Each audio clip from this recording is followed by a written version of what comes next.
Alright, this is a super fast review of the big Agnes Copper Spur 2.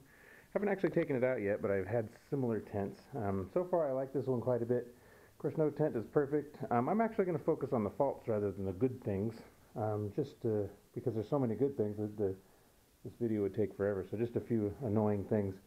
So right from the get-go, this is really hard to pitch tight, the fly. If I was to put this all the way down on the ground, it'd be even worse. So I actually made these little loop things. You put a bow line in each end. It's just some, I don't know, guy wire stuff. Put a bow line knot in each end, put a loop in, tie it around, that way you can take it off. And then you put your stake out here, and you can get it a little bit tighter and up and off the ground, which is, I think, is kind of how they want it to be.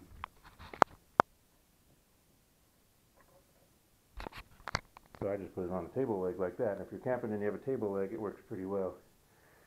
The other thing that I came up with was to go ahead and buy some of this bungee stuff.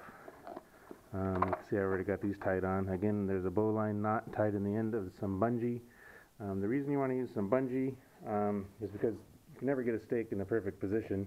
If you have a rigid line, you're not going to get a tight pitch. So take this bungee stuff, which really stretches, and put your stake way out here if you want.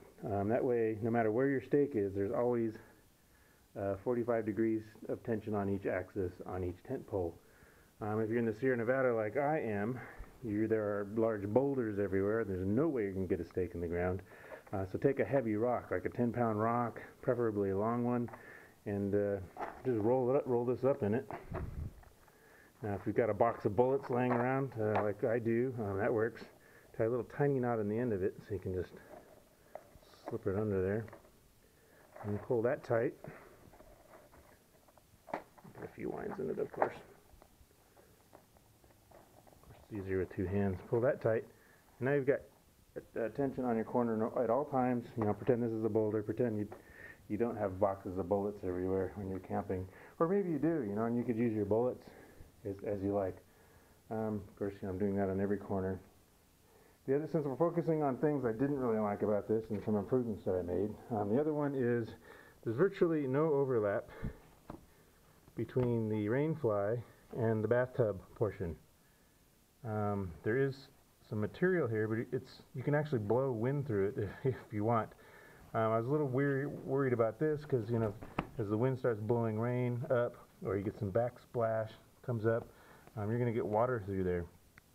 Now, I did actually pour some water on this lighter interior material, and it did not penetrate. It just beads up and rolls off for the most part, but consider that to be kind of a mesh. It definitely wouldn't hold water if it was a bowl, but water certainly beads up and rolls off, and nothing got through. And of course the walls are so steep, you know, it's not going to try and hold water, and it won't permeate that way. I'll probably just leave this like this since there's enough gap. I probably won't even use that guy. This one's super duper tight. Super tight, right? It's actually the limiting factor on this span. And the tent's still pretty tight as well. So this end's awesome. The other end isn't quite as awesome. I had to make some modifications here. You see, I've got it guyed out right now, which is really the proper way to do it, right? But if you don't want to guy out, let's say it's a cold night, shut down a little bit. Let's get rid of our guy. You notice this is really loose through here, right? This can flap. Now, if it's ever been windy on your camping trip, this is going to get really annoying on your head end. What I did to kind of fix that was just add some sticky Velcro. You can see I got sticky Velcro here. So to get rid of this flapping at night, I'll do this for 5 seconds. It's annoying, right? Imagine doing that all night long. So the Velcro basically solves that problem. And now, you know, no matter how windy it gets or if it gets rainy and you want to keep that closed down, water's going to come off. Once again, there's only about an inch of overlap between the fly and the bathtub, so make sure you get this on straight. If I was going to redo this tent, I would make this come almost all the way down, just for the extra level of safety. But maybe someone can reply in the notes and say, hey, you know, I did this before, and this inner white material did in fact get wet, but it didn't penetrate the tent. You know, help us out there. Let us know. All right, I'll leave that Velcroed. The other thing, coming back to these cool little guidelines that I cut and put bowline knots in. When you open this up,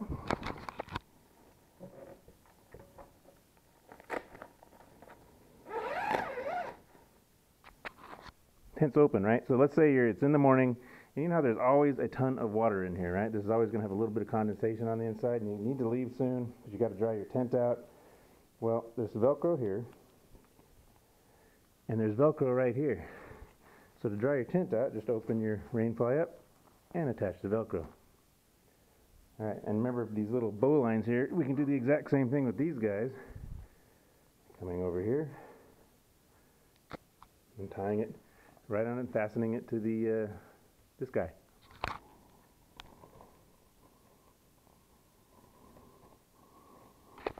And you can basically do the same thing over here if you tie these little ends on here. So these serve two purposes. One, to get the tip of the rain fly up off the ground to where it's supposed to be in order to be for a tighter pitch. And two, this little line will attach this. And now this will be in the sun and it'll dry out hopefully before you pack up and go. You can bring over the other side and do something very similar. So anyways, that is my quick review of the big Agnes Copper Spur 2. Looks like a cool tent. I really did shop around. I'm not sure I'm crazy about the rainbow style door. As you can see, I'm able to close it without the tent puckering or anything or jamming. I don't know how many mosquitoes you want to sleep with. I think that was all of the negatives I could find on this tent. As you can see, there's just a ton of positives. This was 3 pounds and 2 ounces as it came in the bag from, actually I got it from REI, I believe. And I put it on the scale, and that was including the stakes, the bags, the documentation, some extra plastic, all the rubber bands. There's 6 stakes, I think, that come with it. Something like that. 8 stakes. If you really want to stake it out, you can. I'm stoked. Anyways, that's the quick review. Again, focusing on the negatives, even though there's just an overwhelming amount of positives. This is Ed Fardos, Tent Review.